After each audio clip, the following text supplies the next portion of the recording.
Os pitstops na Fórmula 1 nem sempre foram esse balé sincronizado de 2 segundos que vemos hoje. No passado, eles eram bem mais perigosos. Do caos total das primeiras paradas a altas velocidades no pit lane e incêndios espetaculares no reabastecimento, venha comigo nessa viagem pela incrível evolução do pit stop na Fórmula 1.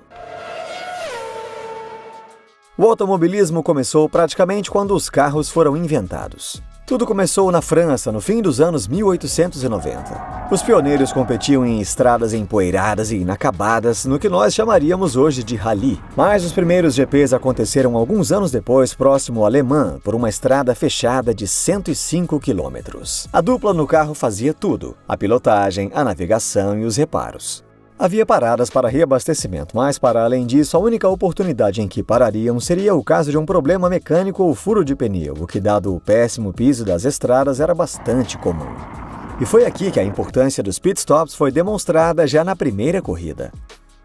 Um Renault com pneus Michelin venceu a prova. Um resultado creditado em boa parte à Michelin, que desenvolveu um aro removível que permitia à dupla simplesmente trocar a roda e pneu juntos, em vez de tirar a câmara de ar do interior do pneu e de volta a ele como você faz hoje numa bicicleta. Economizou um bocado de tempo. Ao longo dos anos 20 e 30, o formato das corridas mudou e os carros se tornaram mais confiáveis. Isso tornou a presença de um mecânico a bordo desnecessária. Além disso, os carros eram mais aerodinâmicos e pensados para a velocidade, então não haveria espaço para o passageiro. Agora, as provas tinham um número de voltas por estradas fechadas, então era possível fazer a manutenção dos carros num ponto fixo, normalmente na reta de largada e chegada. As superfícies dos circuitos eram melhores, mas os furos ainda exigiam, às vezes, a troca das rodas. Naquele tempo, as rodas eram fixadas por uma única porca. A melhor forma para soltá-la e apertá-la era com um martelo grande. As corridas eram longas e os pilotos não eram os atletas bem preparados de hoje. Eles muitas vezes se refrescavam com champanhe gelado, que para alguns os deixava afiados. Chegamos ao fim dos anos 30 e as grandes equipes oficiais da Auto Union e Mercedes. Os carros eram agora máquinas de competição com o máximo de conhecimento e engenharia, mas os pitstops ainda deixavam a desejar. Os termos saúde e segurança ainda não haviam sido inventados. Eles derramavam litros de combustível em funis mal acomodados. E embora os pilotos não usassem cintos de segurança, preferiam ficar no carro durante a operação. Eles colocavam apenas uma toalha sobre os ombros para evitar os respingos. Os pneus tinham de resistir à distância inteira das provas. Mas como o piso ainda era precário, muitas vezes terminavam em frangalhos. Hoje eles são parte integrante, mas naquele período não havia um pit lane. Não havia muro separando a pista do local para os carros pararem. Ao contrário, os carros apenas encostavam na reta de largada e chegada junto à sua equipe e os mecânicos trabalhavam. Tudo isso enquanto a corrida prosseguia e os carros passavam voando literalmente a 1 metro deles. Apenas nos anos 50, os pit lanes começaram a surgir em algumas pistas. Hoje seria loucura não haver separação entre carros e pits, mas naquele tempo derramar metanol puro de um latão de leite no tanque também parecia uma ideia sensacional. Foi preciso esperar até 57, quando uma corrida deu uma pista do que seria o futuro dos pitstops, que deixavam de ser apenas manutenção e reparos para se tornar uma vantagem estratégica. Os carros de GP da época eram finalmente máquinas de corrida, os motores podiam ser exigidos ao máximo por toda a prova e a tecnologia de pneus foi tão longe que um jogo poderia durar por toda a distância. Os engenheiros encararam o problema do consumo de combustível criando tanques cada vez maiores, o que logicamente deixava os carros extremamente pesados no começo da prova e mais difíceis de pilotar. Então, no GP da Alemanha de 57, Fangio decidiu largar em sua Ferrari com um composto de pneu mais macio e metade do tanque cheio, sabendo que ele teria de parar para trocar os pneus e reabastecer. O plano funcionou brilhantemente, com vantagem de 30 segundos pelas tortuosas curvas de Nordschleife na metade da corrida. Mas o pit stop foi um desastre completo. Um dos mecânicos jogou uma porca para baixo do carro, o que custou mais que os 30 segundos. Fangio então conseguiu uma de suas pilotagens mais famosas, virando de 40 segundos de desvantagem para a vitória, mas graças ao incidente com a porca de roda, a estratégia se mostrou muito arriscada e os pitstops se limitaram às emergências nos anos seguintes. Nos anos 60, os carros eram desenhados para encarar toda a distância da prova e terminar com os mesmos pneus da largada. Naquele tempo não havia pneus slick. Os compostos de borracha não suportavam as demandas. Então as equipes usavam o mesmo pneu com ranhuras na chuva ou no seco. Foi apenas no fim daquela década que os pneus slicks começaram a se tornar comuns. Isso significava que um pneu de pista molhada teria de ser usado quando chovesse, mas apenas quando as condições mudassem a ponto de exigir a troca. Nessa fase, um pit stop podia durar mais de 1 minuto. Os anos 70 foram um tempo icônico para a Fórmula 1, com designs radicais e velocidades crescendo dramaticamente. Mas as equipes ainda eram bem pequenas, com talvez 10 pessoas cuidando de 2 carros de Fórmula 1, o que é inimaginável quando se pensa nas centenas de pessoas de hoje. Quando chovia e era preciso trocar os slicks pelos pneus de pista molhada, não havia gente à disposição para fazer bem o trabalho. Com um bom pit stop durando em torno de 40 segundos, as paradas eram algo a se evitar a todo custo. A maior evolução desta era foi a introdução da pistola para troca, no lugar da antiquada ferramenta manual. A pistola é uma ferramenta pneumática que pode tirar uma porca de roda em menos de 1 segundo, mas se não for usada corretamente também pode quebrar um pulso. Contudo, os pitstops ainda não eram tão organizados e num pit lane lotado, muitas vezes reinava o caos, com mecânicos entusiasmados acenando para guiar seus pilotos ao box. O box, aliás, é o termo usado internacionalmente para definir a área em que o carro para diante de sua garagem. Mas em 82, o lendário projetista Gordon Murray tirou inspiração de Fangio ao se dar conta de que, embora ninguém abastecesse o carro no meio da corrida, ainda era permitido fazê-lo. A partir do GP da Grã-Bretanha, ele apostou em mandar à pista os Brabham BT50 de Piquet e Patrese com menos combustível no tanque para reabastecer e trocar os pneus ao longo da corrida. Eles tiveram de criar novos equipamentos de reabastecimento, já que aqueles que usavam a gravidade das provas de endurance não eram rápidos o suficiente. Então, pressurizaram o sistema que jogava a exótica mistura de combustível para o tanque. Muitos mecânicos tinham macacões à prova de fogo e balaclavas, mas alguns as usavam apenas para cobrir os cabelos. De forma inovadora e contrária à teoria do menor peso possível dos carros, foi o primeiro e único Fórmula 1 a contar com macacos hidráulicos integrados. Devido a alguns incidentes, apenas no GP da Áustria os carros chegaram à metade da prova e ao pit stop, mas funcionou.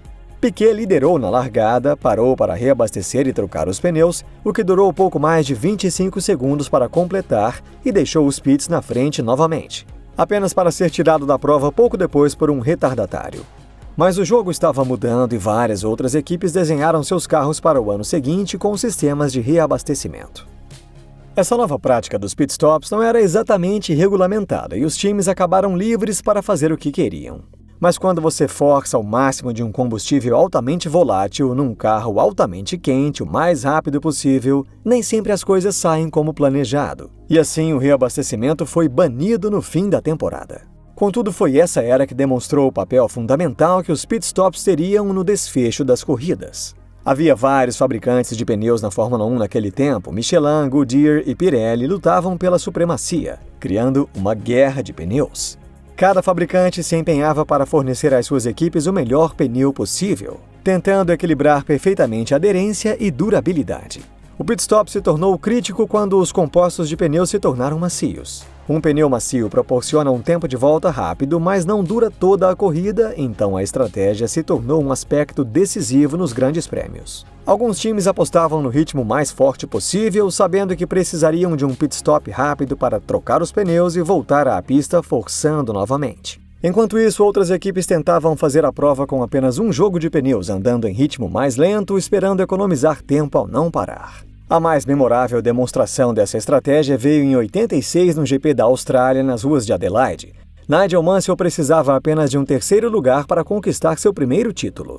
A Williams planejava levar seus 2 carros ao fim da corrida com um só jogo de pneus, mas o desgaste no circuito de rua se mostrou bem pior que o imaginado. A 19 voltas do fim, um estouro de pneu espetacular na reta oposta danificou o carro, o fez abandonar e esmagou suas chances de título. Mansell precisaria de mais 7 anos para se sagrar campeão mundial. Hoje as equipes são mais profissionais e os pitstops são uma área tão decisiva quanto o acerto do carro. Quando se pensa que um time vai gastar somas imensas desenhando um carro para ganhar décimos de segundo, uma parada boa ou ruim pode fazê-lo ganhar ou perder bem mais. Durante o fim dos anos 80 e os 90, nada mudou na questão técnica dos pitstops. Os tempos foram limados para cerca de 5 segundos, numa troca correta dos 4 pneus, e com isso ficou bem mais improvável uma equipe tentar não parar. Uma das coisas mais surpreendentes ao olhar para trás é o fato de que não havia nenhum limite de velocidade no pit lane. Os carros atravessavam toda a extensão do pit lane o mais rápido possível, chegando ao boxe em meio à multidão de mecânicos dos outros times e então pisando fundo de novo para perder o mínimo de tempo. Pensar nisso nesses tempos de saúde e segurança é inimaginável, mas surpreendentemente ocorrem poucos incidentes. Um deles, e que mudou as coisas, no entanto, foi no GP de Imola naquele trágico fim de semana de 1994.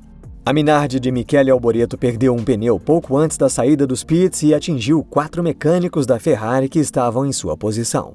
Depois daquela corrida, o número de pessoal das equipes no pit lane passou a ser limitado e uma velocidade máxima de 100 km por hora foi introduzida e segue até hoje. 94 também viu o retorno dos reabastecimentos. As coisas mudaram muito desde que haviam sido proibidos 10 anos antes. Cada time usava um equipamento de reabastecimento padrão fornecido pelo órgão regulador e a velocidade com que o combustível era bombeado era controlada e bem menor. Isso até a Benetton tentar conseguir uma vantagem e aumentar o fluxo de combustível ilegalmente, alterando seu equipamento, o que provocou o incidente espetacular com Verstappen no GP da Alemanha. Na busca por ficar o menor tempo parado, os carros muitas vezes eram mandados de volta à pista com o equipamento ainda conectado, com consequências óbvias. Apesar de alguns incidentes, somente em 2010 o reabastecimento foi proibido novamente. De 94 a 2009, o pit stop era determinado pelo tempo gasto para reabastecer. A não ser que houvesse um problema com uma porca ou pistola pneumática, os pneus eram trocados bem antes de o reabastecimento terminar. Tudo isso mudou em 2010, quando se tornou uma corrida entre os mecânicos do time, tanto quanto os pilotos. Foram adotadas regras que obrigaram as equipes a usar pelo menos 2 compostos de borracha. Isso jogou com o fato de que os pitstops criam muitas variáveis interessantes, e a estratégia se tornou um grande elemento das corridas. O pitstop se tornou uma dança coreografada ultra rápida de mais de 20 pessoas vestidas com equipamento de proteção, todos em simetria, trocando 4 pneus em menos de 2 segundos. O pessoal dos pitstops agora é parte integral das equipes e a prática é preparada com a mesma precisão de qualquer outra parte do carro. Embora todos tenham outras funções na equipe, boa parte do tempo é gasto treinando, analisando e aperfeiçoando seu papel individual na parada. Todos têm grande orgulho do que fazem e é possível ver isso quando sabe que fizeram uma ótima parada. Por outro lado, também é claro quando as coisas não saem tão bem. A dura realidade dos pitstops é que um time de pits raramente pode vencer uma corrida, mas pode facilmente perdê-la. Como você pode ver, os pitstops se transformaram de uma necessidade a ser evitada a todo custo num elemento fundamental de uma corrida de Fórmula 1, que se somou à equação para criar um espetáculo ainda maior. Ame ou odeie, os pitstops estão aqui para ficar. E eles provam que é mais do que apenas o piloto no carro que vence corridas.